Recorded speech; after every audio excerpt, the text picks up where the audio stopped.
Anderson Flamengo, amigo da Nação Rubro-Negra. Túlio Rodrigues aqui mais uma vez, trazendo uma entrevista, dessa vez com o vice-presidente de futebol do Flamengo, Ricardo Lomba. Ricardo, assim, uma honra de estar para bater um papo sobre futebol. A galera pede bastante, conversa com o pessoal do futebol, não sei o que e tal. Então, legal você dispor um pouco do seu tempo para a gente bater esse papo aqui, e estar falando também com a Nação Rubro-Negra. Eu iniciei a entrevista dando boa tarde, boa noite, bom dia, que vai estar na internet, no YouTube. Não sabe quando que a galera vai estar assistindo. Então vamos lá. Obrigado, Túlio, pelo convite. É um prazer estar aqui. Sempre bom poder falar de futebol do Flamengo e dar um recado aí para a nação, Eu vou começar te perguntando, até uma vez eu estava falando com o Rodrigo Caetano, eu até tinha um tempo atrás que o clube fazia reuniões com as mídias rubro-negras. Eu falei, seria legal a gente fazer uma reunião com o futebol para a gente entender como que funciona o futebol. A gente teve uma reunião com os esportes olímpicos que foi muito interessante, até com alguns funcionários e o Póvoa.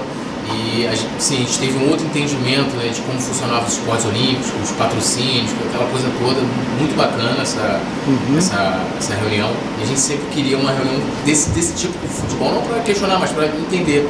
Então eu queria que você explicasse um pouquinho como é que funciona, vamos dizer assim, o organograma do futebol, o papel do Moza, o papel do Rodrigo Caetano, o seu papel, Aí você pode ficar à vontade para... Legal, é bacana a gente explicar isso para a turma entender, O organograma é o seguinte, tem o presidente, Eduardo Bandeira de Mello, ele é o presidente do clube. Abaixo dele tem as vice-presidências temáticas e o futebol é uma delas, que eu sou o atual vice-presidente de futebol. Abaixo de todas essas vice-presidências nós temos o CEO do clube, que é o Fred Luz. O Fred Luz, ele não responde por uma ou um setor ou uma vice-presidência. Ele é o CEO do clube, então ele está respondendo a todas as vice-presidências. E abaixo do Fred Luz nós temos os diretores executivos. Então, se a gente for estreitar essa análise olhando apenas para o futebol, nós temos o presidente Eduardo Bandeira de Mello, o vice-presidente, que sou eu, o Fred Luz, e aí vem o diretor executivo, que é o Rodrigo Caetano. Abaixo do Rodrigo Caetano nós temos 4 gerências. Temos a gerência do futebol, que o Moser é o gerente, temos a gerência da base, que o Noval é o gerente, nós temos a gerência do Centro de Inteligência e Performance, Gente de Inteligência de Mercado, que é o Biasotto, e o Centro de Excelência e Performance, que é o Dr. Rodrigo, o Márcio Tanuri. Então essa é a estrutura que está definida para o futebol. Então, especificamente ali do Ninho, o chefe é o Rodrigo Caetano, com essas 4 gerências, cada um desempenhando ali o seu papel para baixo. Então o Noval ali, coordenando toda a parte da base, subordinando-se ao Rodrigo Caetano. Na parte de preparação física, fisiologia, medicina e tal, está lá com o Dr. Tanuri, que o chefe do Dr. Tanuri imediato é o Rodrigo Caetano. Assim também no Centro de Inteligência e Mercado, ali o Biasotto, fazendo toda a parte de análise de jogadores, captação, fazendo as propostas para o futebol em termos de contratação, de negociação, isso aí fica ali com o Biasotto, e o Moser fazendo toda a parte de gerência do futebol profissional, fazendo ali a ponte treinador, comissão técnica com o Rodrigo Caetano como chefe deles. E o Rodrigo Caetano, no caso, reporta a você, e aí... aí subindo a hierarquia, Rodrigo Caetano, o CEO Fred Luz, eu e Eduardo Bandeira de Mello. Uma das coisas que as pessoas questionam, até muito isso quando você foi quando apresentado à torcida rubro-negra como novo vice-presidente de futebol, depois de um tempo do Bandeira ter acumulado a função, era com relação à sua autonomia dentro do departamento de futebol. E aí, aproveitando até isso, até falo para você, algumas pessoas assim, muitas vezes eu não critico o Rodrigo Caetano porque eu não sei qual é a autonomia que ele tem, justamente até por não entender, vamos dizer assim, como funciona por dentro o departamento. E aí eu queria saber assim, qual é a sua autonomia.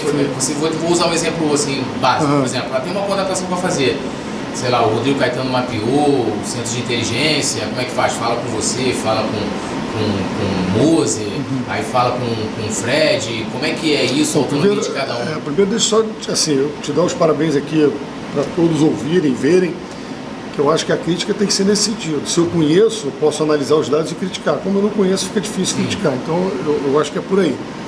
E em relação à autonomia, eu acho que também é bastante pertinente as pessoas perguntarem isso, até porque nós temos que saber que estamos num clube presidencialista, nós temos um presidente, todas as pastas, obviamente, que devem satisfação ao presidente, nós somos nomeados por ele, especificamente o futebol. não bastasse ser toda essa comoção, essa paixão de todos, ainda havia uma situação que precisava ser resolvida, que o presidente era o vice de futebol. Então eu acho que todos tínhamos, né, e temos ainda a obrigação de esclarecer como funciona. Desde que eu assumi, aliás, no convite que me foi feito, né, pelo Bandeira, lá no gabinete dele, foi assim, uma relação muito transparente, muito boa, sempre me deu total autonomia. É lógico, eu não posso ignorar que tenha o presidente do clube, mas o futebol está na minha mão e as decisões são tomadas por mim, né? Então, com relação à análise de jogador, por exemplo, a gente tem que entender todo o processo, né? Um treinador está ali, tem um contato direto, ele é que sabe as necessidades ali do elenco, o que ele sente carência para que ele possa trabalhar. Isso aí vai sendo escalado e, obviamente, o Centro de Inteligência de Mercado tem participação nisso, na análise de jogadores, principalmente jogadores menos consagrados, né, que precisam de uma análise melhor do perfil, né? Isso passa pela comissão técnica, isso passa pelo próprio Rodrigo Caetano e, é claro, que passa por mim, né? E, eventualmente, até pelo Fred Luz, uma vez que ele participa da negociação, né? Ele não tem o poder de escolher o jogador, de decidir, vou trazer isso ou aquilo de maneira nenhuma. Né? Não é o papel dele. Mas tratar a negociação, ver se os valores envolvidos naquela transação estão dentro do que foi projetado lá pelo financeiro, né, orçado para gastar no futebol. Então é uma participação desse grupo todo aí. Então a gente pode falar que a decisão nunca é tomada sozinha, né? Ela sempre ela passa pelos processos, né? Passa pelos processos. E não é tomada sozinha, Túlio, até em respeito, né? E deve ser assim mesmo. Por exemplo, a nossa vice-presidência jurídica, na Procuradoria, eles têm que analisar o contrato, verificar se aquilo ali está dentro do que, do ponto de vista jurídico, é o correto a ser feito.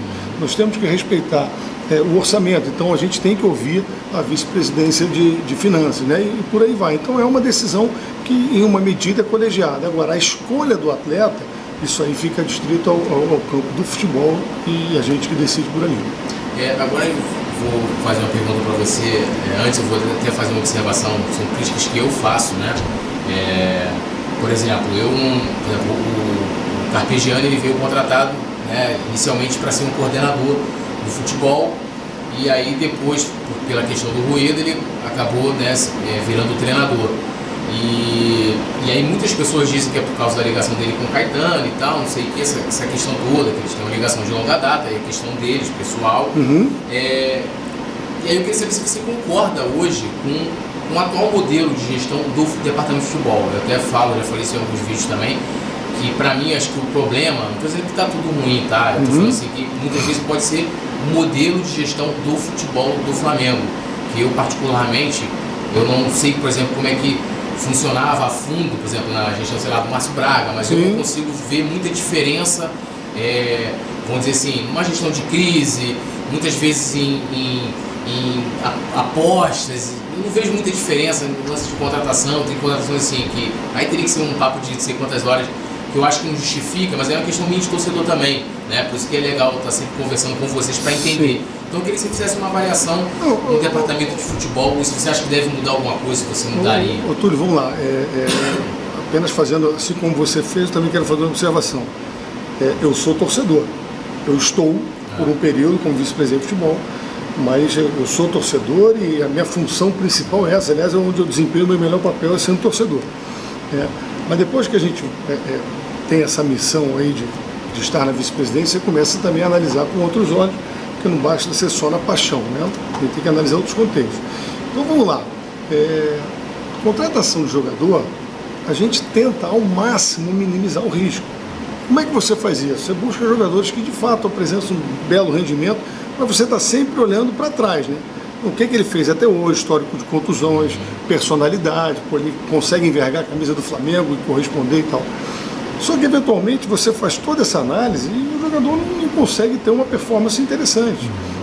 E isso não agrada a gente também, né? O fato de eu ter contratado um determinado jogador não quer dizer que eu, assim, inexoravelmente vou achar que fiz um belo trabalho e fechar os olhos para o desempenho de campo. Se o jogador está mal, a gente sofre com isso também e tenta reverter. Só que há uma dificuldade que um jogador que é contratado para jogar no Flamengo começa a jogar e não rende bem, o Flamengo é olhado por todo mundo. todo mundo admira o Flamengo, olha o Flamengo e quer ver como é que a coisa está funcionando. Então, um jogador que não vai bem no Flamengo, para você tirar e colocar em outro clube, não é uma tarefa óbvia, assim, imediata. Você tem que ter muito trabalho. Então, com relação à aposta em jogadores, eu acho até que a gente aposta muito pouco.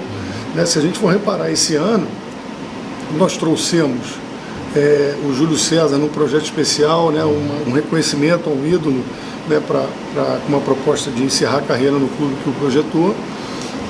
Nós trouxemos o Marlos Moreno, um jogador que sai da Colômbia, vai para o Manchester, com uma aposta, e realmente não vingou ainda jogando lá no Manchester, tampouco no Flamengo, entrou muito pouco, está iniciando, mas sim, é uma aposta bastante criteriosa. A gente analisou bastante o jogador e acredita no jogador. Trouxemos mais o Henrique Dourado, o artilheiro do Campeonato Brasileiro, com um desempenho muito bom, com números melhores do que um outro atleta que nós também tivemos interesse em conversando, que é o Wagner Love. Né? Comparamos de 2014 a 2017, os números do Dourado são muito melhores. Né? Quem mais que a gente trouxe? O Dourado, Marlos Moreno, Júlio César. Então, assim, não houve nenhum desespero, vamos sair contratando igual um louco. Tal. Foram contratações bastante criteriosas e, assim, seguindo realmente aquele aspecto. Como é que está o nosso elenco? Nosso elenco é um elenco bom, é um elenco qualificado? Não tenha dúvida que é. Mas eu acho que ele não está rendendo o que ele poderia. Tudo bem, mas que é um elenco qualificado, um elenco para disputar, buscando o título de qualquer competição, não tem a menor dúvida. Né? E, obviamente, que a gente vai sempre trabalhar e buscar isso. Então a gente olhou e falou, bom, a gente precisa, né, por conta do Guerreiro, por exemplo, essa situação, trouxemos ali o Henrique Dourado. Né? Tem a situação de um atacante de beirada, até porque a perspectiva do Vinícius Júnior ir embora no meio do ano, não sei nem se vai, mas já essa perspectiva, então a gente precisa estar atento ali. Né? Então a gente foi fazendo contratações pontuais, e assim, não sei nem se a gente encerrou contratações. Né? Outro dia me perguntaram isso, eu falei, olha, o Flamengo, pelo que ele ambiciona ao longo do ano, pelo que ele quer conquistar, ele tem que estar atento ao mercado para não perder oportunidades boas. Só que para trazer um jogador hoje para o Flamengo, eu tenho que trazer para dar um salto de qualidade. Eu não preciso trazer ninguém para compor elenco. Então, se tem um jogador fora de série, que se enquadre no que o Flamengo entende como importante, está dentro do nosso orçamento, aí a gente vai buscar e a gente vai trazer. Né? E eu acho assim que fazer comparação de outras épocas, eu fico meio assim, inibido até de falar, porque eu não estava lá de dentro, aí eu falaria só como torcedor. Sim. Mas eu acho que o Flamengo vem pregando, e eu particularmente defendo, um modelo profissional. Sabe? Eu acho que cada vez menos os dirigentes amadores devam ter poder de decisão direto e muito mais os profissionais contratados para aquilo. Obviamente com o estabelecimento de metas, de indicadores estratégicos, né, e de cobrança. E eu acho que o Flamengo vem caminhando nessa direção e vem fazendo bem. Né? Talvez o que a gente... talvez a análise que a gente faça, que eu me permito dizer que é um pouco equivocada, assim, a gente começou lá, essa administração começou em 2013, ganhamos 2 cariocas, né? 14 e 17, ganhamos uma Copa do Brasil. É pouco? Eu, como torcedor, acho muito pouco. E tenho certeza que a nação acha, e tenho certeza que os jogadores profissionais que aqui estão também acham. Mas se a gente for olhar especificamente o ano de 2017, eu acho que é um ano curioso, né? Porque houve uma mancha negra nesse ano, a eliminação precoce na Libertadores, que eu sei que isso não pode ser usado como desculpa, né? Senão como lamento apenas, mas tivemos algumas situações durante a própria competição, como por exemplo a própria contusão do Diego, que, sabe, estava voando bem, né? E aí no primeiro jogo se machuca, a gente perde o jogador para o resto da competição. Né? No último jogo, né? Nós tínhamos 9 combinações de resultados, a única que não podia acontecer, aconteceu. Tudo bem, falhamos e temos que reconhecer o erro, isso não é desculpa de maneira nenhuma. Mas se a gente volta, né? Aí Campeonato Carioca, ganhamos, na Copa do Brasil, fomos para a final, sabe, uma falha de um goleiro que é um cracaço de bola, mas falhou, entrou também numa fogueira e tal, mas aí falhou no primeiro jogo da final. Tivemos a infelicidade também do Diego, né, perdendo o pênalti, fomos para a final, perdemos, mas fomos vice-campeões. É claro que eu também, como torcedor, não é isso que eu quero, isso me irrita, não gosto, mas estávamos na final. Em seguida fomos à Sul-Americana, mesma coisa, fomos para a final, fizemos um belo jogo na Argentina, lá em Buenos Aires, tomamos aquele gol que o cara talvez nunca mais acerte um chute daquele, né? Na volta um pênalti ali, uma certa dose de dúvida, aí, quer dizer, e sem contar com o problema do doping no Guerreiro, né? O câncer que graças a Deus está curado, mas do Ederson, enfim, uma série de coisas, mas a gente chegando. Brasileiro, tudo bem, chegamos em sexto, é o desejável? De maneira nenhuma, isso não é meta da gente, sabe? Não alcançamos essa meta no brasileiro. Por outro lado, alcançamos um objetivo acessório a isso, que foi a vaga para a fase de grupo da Libertadores. Quer dizer, não foi um ano excelente? Não foi um ano excelente, mas ganhamos um título, chegamos em 2 competições, uma internacional e uma de âmbito nacional, e conseguimos a vaga da Libertadores. Lógico, não vamos esquecer nunca da grande falha na Libertadores. Mas eu acho que não é um ano para se jogar fora, né? É isso que a gente quer para o ano de 2018? De maneira nenhuma. Mas vamos lembrar, 2018, o que teve de competição até agora? São Paulo de Júnior, fomos campeões, lembrando que ali com o time B, C do Sub-20, né, do Júnior. Tivemos a Taça Guanabara, ganhamos. Estamos agora na Taça Rio, provavelmente ganhando, empatando com a Portuguesa, vamos para a semifinal. Quer dizer, a gente está andando, está caminhando numa direção boa, a gente tem a expectativa de um ano legal. Por exemplo, se a gente for pegar os 2 primeiros jogos da Libertadores no ano passado, nós fizemos 3 pontos. Esse ano a gente já fez 4. Né? Já conseguimos pontos fora, coisa que nos tirou. Então, assim, as coisas estão caminhando. A gente entende a aflição da torcida, até porque, volto a dizer, eu não sou vice-presidente de futebol, sou torcedor. Né? Então eu entendo porque eu sofro, é uma coisa que desespera, eu vejo os jogadores também, lamentam muito.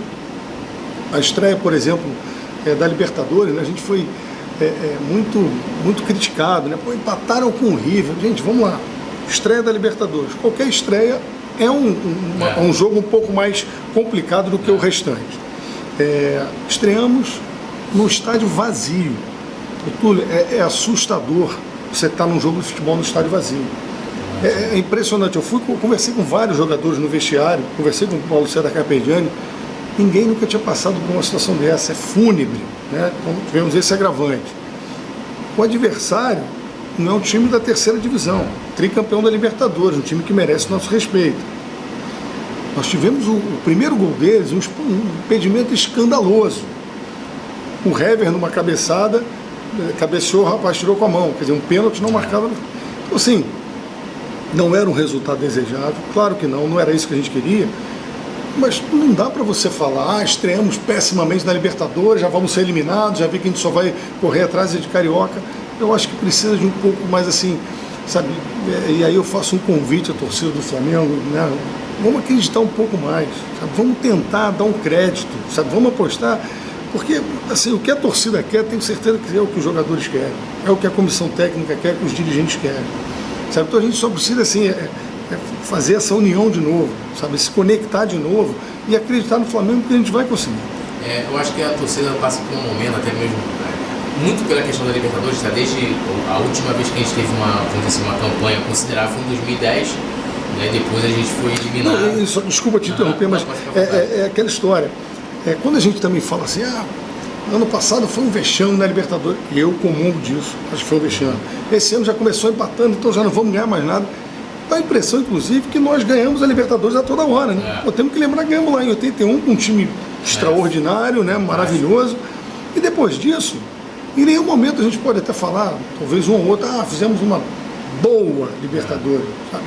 Então, assim, é claro que a gente vai buscar, mas vamos entender o cenário, sabe?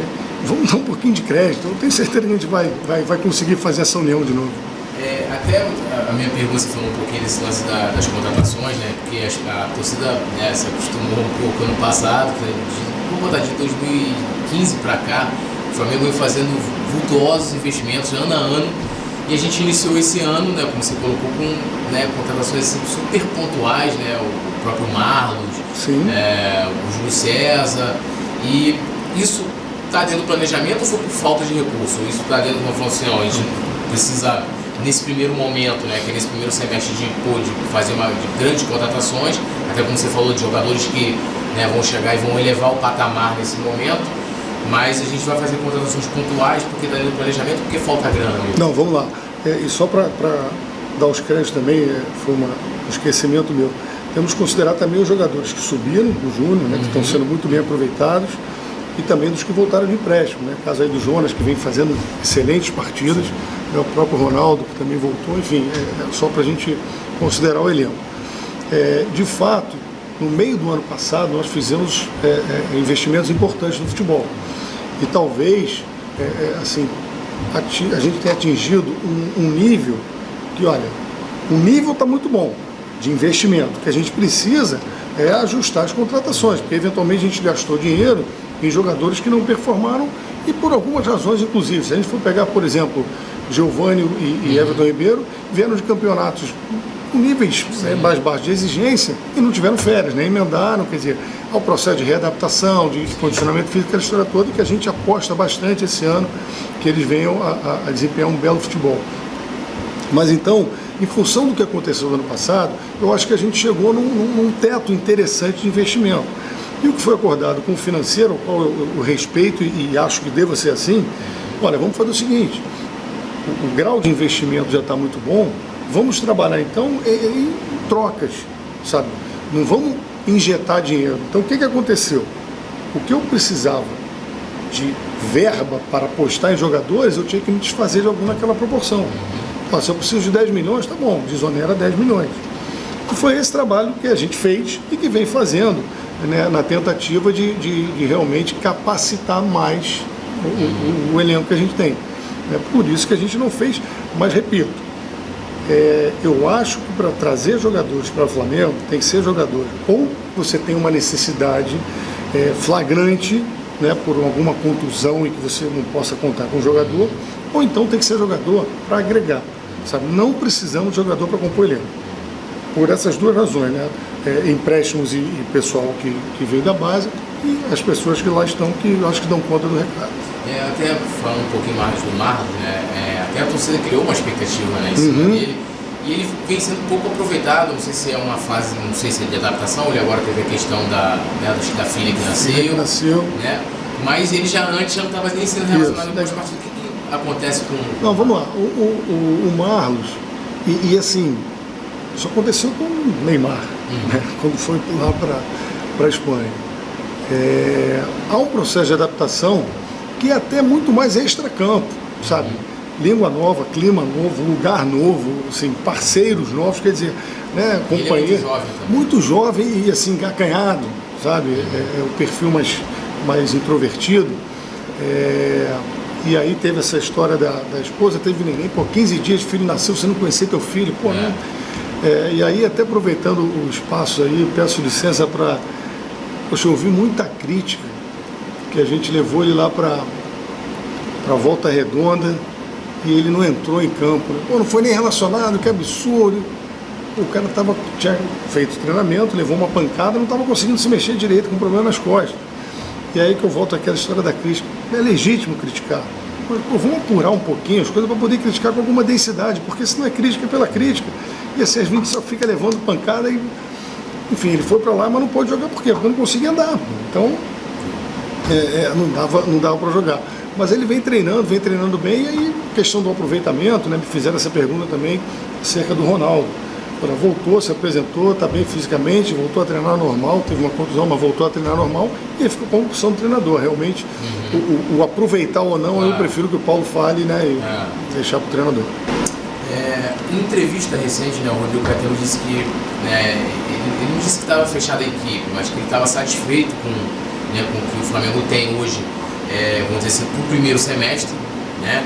E aí eu queria saber se vocês já estão identificando posições, por exemplo, a torcida critica bastante as laterais hoje da equipe, né?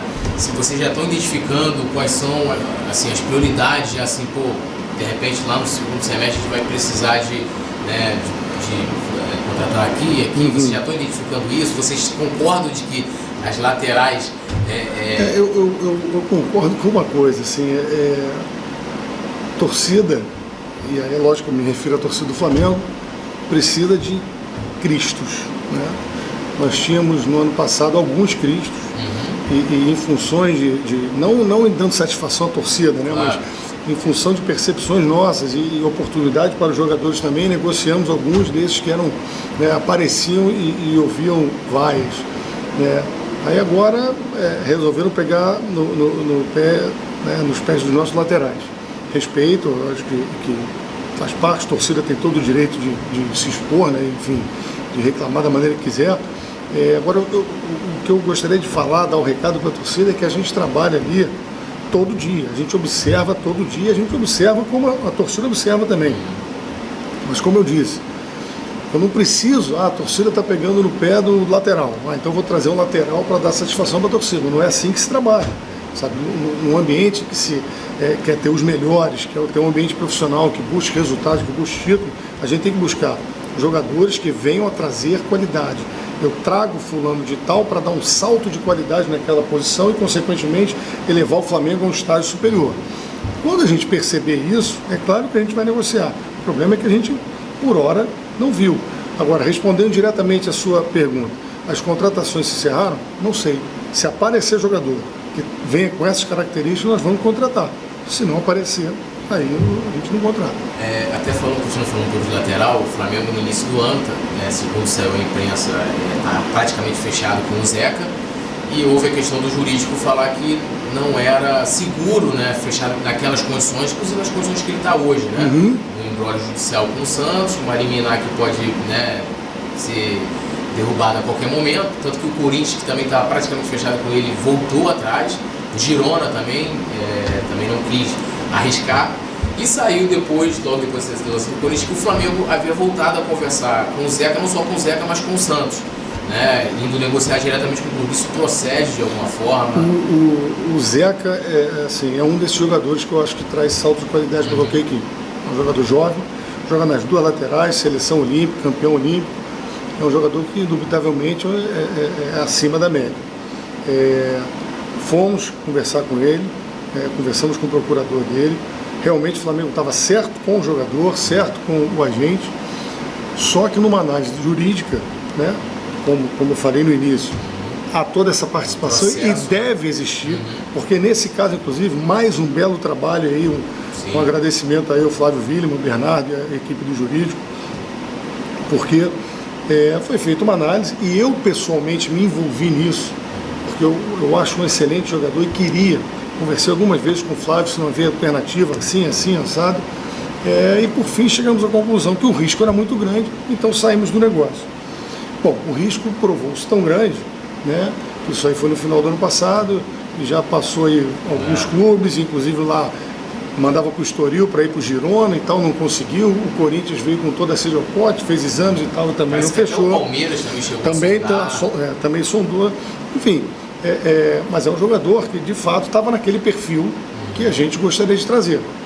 E não trouxemos por conta disso.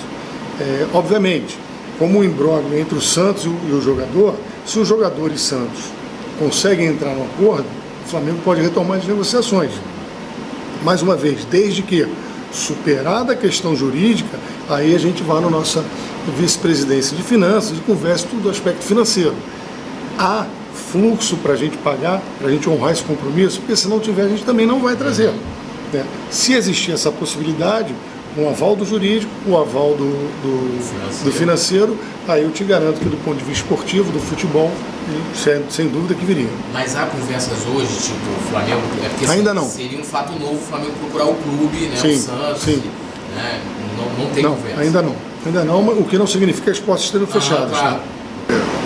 Se o atleta pedir um aumento, eu acho que é direito dele, né, ele acha que merece, tem todo o direito de reivindicar, mas o clube atende ou não atende de acordo também com as suas regras internas, né? Independente disso, o atleta tem um contrato, né? Eu não posso falar assim, olha, eu vou pedir um aumento, enquanto esse aumento não vier, eu não vou trabalhar. Ninguém faz isso, né? Mas então assim, como que eu fiquei sabendo disso? Na segunda-feira, a gente no aeroporto para viajar, a televisão não vem.